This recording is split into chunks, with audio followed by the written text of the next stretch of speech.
¿Qué tal, queridos hermanos? Dios los bendiga en Cristo y María. Acá estamos en otro programa más de Palabras de Vida con Fray Giovanni Luicio Mas y pertenezco a la Asociación Canónica de la Iglesia Católica Orden de los Pobres Caballeros de Cristo. Y quiero agradecerles la cantidad de mensajes que nos han enviado y eso sí, dale me gusta ahí a nuestro canal de YouTube, porque eso nos va a ayudar a nosotros a divulgar más la palabra del Señor. Hoy voy a tratar un tema que me lo han pedido muchísimo, sobre si el yoga es bueno que un cristiano lo practique. Tengo muchos amigos y amigas, sobre todo amigas que quiero muchísimo, que estaban en la renovación carismática y ahora andan practicando yoga y esto. Mire, cuando yo hablo de las tretas del maligno, es que él se disfraza de cosas bonitas para desviarte a ti de todo lo que es la Iglesia Cristiana Católica, o sea, del cristianismo, queridos hermanos. El cristianismo tiene todos los elementos, todas las cosas que te pueden acercar a Dios y que te pueden dar salud mental, espiritual y física. Entonces, bueno, como está de moda ahí el yoga, muchos cristianos y cristianos católicos se desvían. El yoga es uno de los métodos de relajación o de disciplina física y mental que más está en auge en estos tiempos, hermanos. Es el yoga, sí, el yoga. Parece una moda. Por tal razón, muchas personas se apuntan a estas clases con el fin de mejorar tal vez su estado físico o de salud, sin comprender, oigan bien, sin comprender que se les está iniciando en una espiritualidad de corte oriental que contradice las doctrinas cristianas. Por tal motivo, en este podcast pretendo informarle y sobre todo alertarles sobre los graves errores teológicos que esta y que disciplina nos presenta. Pero, ¿qué es el yoga y cómo entró a nuestra cultura occidental? Bueno, vos metafóricamente designa el método o programa de dominar las fuerzas corporales y mentales a fin de alcanzar la armonía, ¿no? La armonía y unión con el yo mismo, ¿no? Eso suena como a Connie Méndez, ¿verdad? ¿Se acuerda? La metafísica esa de Connie Méndez. El yo puedo, el yo mismo. Con los demás, con el universo y con lo divino, pero en D minúscula, ¿no? De modo que pueda liberarse el alma de las pasiones del cuerpo.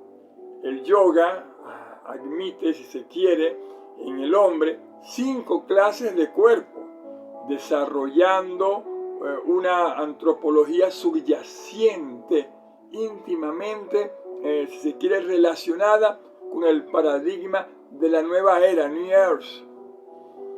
En la propia definición vemos claramente que es una disciplina relacionada con la nueva era y que prescinde del concepto del Dios personal, que tenemos nosotros los cristianos, en el que creen nosotros como cristianos católicos y muchas personas que se acercan a Jesucristo. Por otro lado, se ve claramente cómo se enseña a que el hombre por sí solo pueda llegar a unirse con lo divino, con el resto del universo, lo que se conoce en filosofía como monismo, que evidentemente nada tiene que ver con el cristianismo y con sus principios y contradice nuestra fe cristiana católica, incluso un panteísmo que nos fusionamos con el universo. Eso es panteísmo. Pan, por supuesto, todo, y teísmo, Dios, o sea, todos somos dioses. En el occidente esto fue introducido por la sociedad, oigan bien, la sociedad teosófica, y por, si más no recuerdo, sí, Madame Elena Blavatsky y por Christopher Islerwold. Tengamos en cuenta que la sociedad teosófica fue, si se quiere, dirigida por masones. Por lo tanto, el yoga pudo perfectamente ser introducido en Occidente por los masones como una manera de combatir el cristianismo. Ahora, vamos a aclarar algo. Si tú eres budista, si tú eres hinduista, ok, practica el yoga, porque esas son de las religiones de ellos orientales. Pero tú eres cristiano, eres monoteísta, crees en un solo Dios. Perdón. El yoga tiene que ver con el politeísmo. Entonces, cuando unes el monoteísmo con el politeísmo, estás haciendo un sincretismo religioso. Y cónchale, vamos a hablar claro. Eso es pecado y eso no te da paz.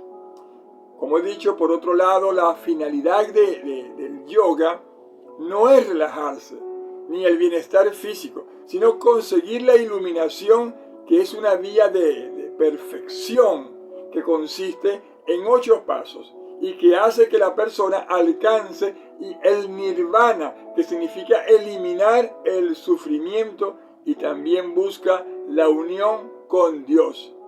Esto último es muy importante, pues en la sociedad que estamos viviendo se busca prescindir de todo sufrimiento, por lo que no se entiende ni se desea tener dolor. Por eso que el yoga, si se quiere, es una terapia muy solicitada y muchos acaban practicándola. Los hindúes, al igual que los budistas, no tienen una teología del sufrimiento como si tiene el cristianismo, ¿no? Que, si se quiere, es la teología del sufrimiento, del dolor, para acrisolarnos, para acercarnos a Él. No puede haber redención si no hay sufrimiento, no puede haber éxito si no pasamos por las espinas. Esa creencia de poder explicar el sufrimiento lleva a buscar a métodos para incluso eliminarlos. Ahora, ¿qué enseña la Iglesia sobre el yoga? Bueno, la Iglesia Católica ha condenado la práctica del yoga en 2 documentos de especial interés. Entre las tradiciones que confluyen en la nueva era puede contarse las antiguas prácticas ocultas de Egipto, la cábala, el gnosticismo cristiano primitivo, el sufismo, las tradiciones de los druidas, el cristianismo celta. Vean todo el sincretismo que hay allí, ¿no? La alquimia medieval, ¿qué puedo decirle a ustedes? El hermetismo, un hermetismo renacentista, el budismo zen, el yoga, en fin, vean cómo hay un sincretismo ahí. En esto consiste lo nuevo de la nueva era. Es un sincretismo de elementos esotéricos y seculares. Jesucristo, portador del agua de vida.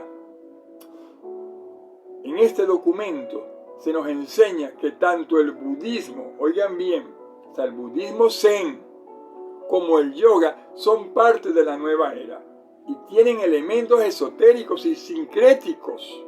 De esta forma lo hacen inadecuado para los cristianos.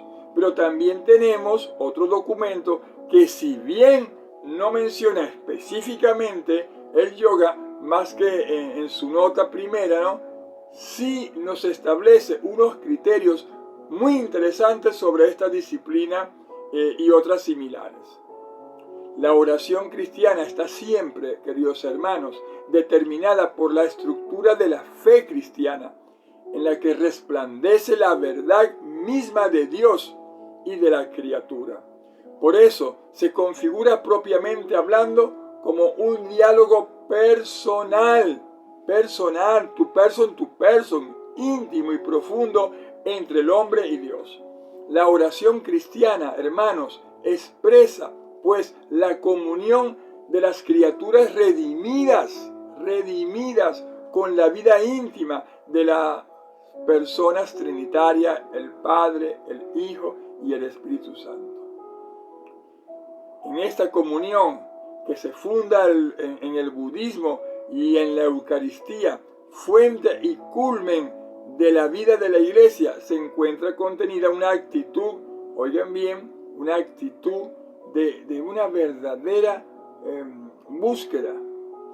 Tenemos entonces ese sincretismo apartarlo. En cambio nosotros nos basamos en el bautismo, en la Eucaristía, que es la fuente y el culmen de la vida de la iglesia, y en ella se encuentra contenida esa actitud de conversión, de búsqueda comunitaria, en que tenemos que nosotros encontrarnos auténticamente con Dios en una forma personal y al mismo tiempo comunitaria.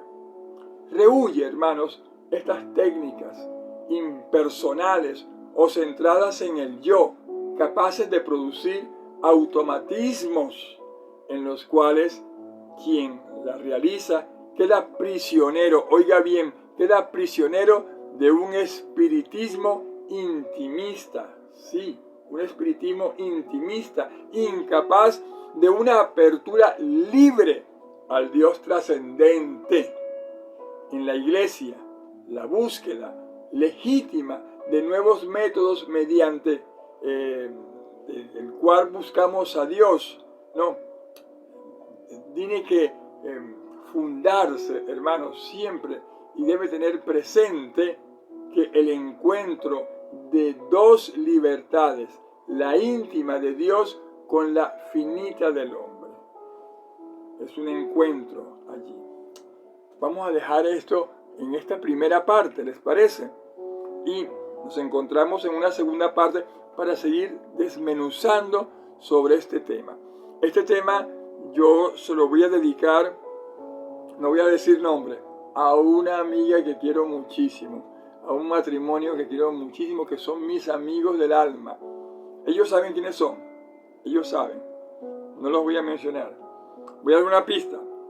Estaban en la renovación carismática, tremendos líderes de la renovación carismática. Entonces, allí el Espíritu Santo tiene todos los métodos para acercarnos a ese Dios individual. Ya regresamos entonces en la segunda parte de esto, si el yoga tiene que ver con el cristianismo y si un cristiano puede practicar el yoga. Recuerda de darle link a mi canal, por favor. Ayúdame a difundir estos programas apologéticos en defensa de nuestra fe.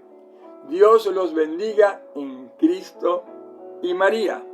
Y eso sí, pídele a Dios y a la Virgencita María que te ayuden muchísimo. En el nombre del Padre, del Hijo y del Espíritu Santo. Amén. Bella la música, ¿no? A ver. Bellísima, bellísima. Dios los bendiga.